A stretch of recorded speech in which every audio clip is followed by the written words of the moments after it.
Okay, last video, just to button up where I am at this point. Here you see the underside of the counter with the sink coming out of it. This is how I attached those support posts. I just grabbed those, I don't even know what you call it.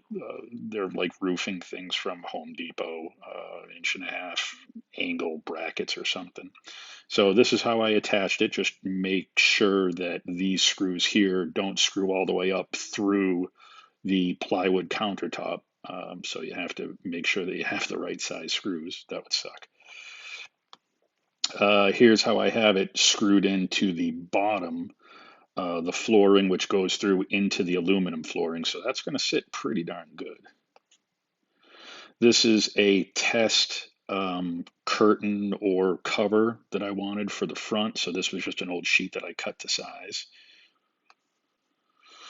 I cut down one of those shoe caddy things and stuck that onto the nose, which I don't know, just stiff for now. I got it holding paper towel, and up here is a magnetic strip that I attached just to shove things up there. That's not permanent. Here is the new official. It's actually a tablecloth that I got again on Amazon for like $8, heavy duty, black, cut it to size, added these grommets, added the grommets and little cup hooks, which I think I have a picture of. Yeah, added these little cup hooks and grommets to hang them from.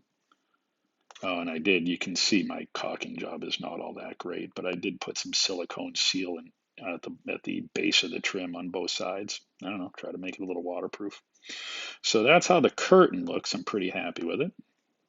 I also just installed this cargo net thing at the top, just so I can slide like the curtains and stuff when I'm not using them or anything light. I can just sort of shove up there like a cubby hole. I have it stretched out enough where it doesn't sag. I don't know how long it'll last, but for right now, it's not sagging, and I'm not losing that much headroom, and I can't stand up in the trailer anyway. So what's another inch that, I mean, most of the time I'm sitting down anyway, so losing another inch isn't going to matter. So that's there for now. Here's another view of it. And this is the last thing I just did. For now, I just Velcroed. You can see up at the top, I Velcroed a shop light to the top and plugged it into an extension cord.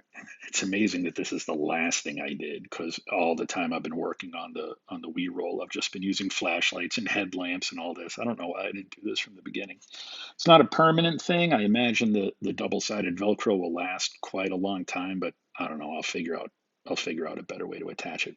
And last thing I wanted to point out for now is I can't stand up in the trailer. So basically, what I do is you can see this garage roller stool. It's a shop stool, whatever you want to call it.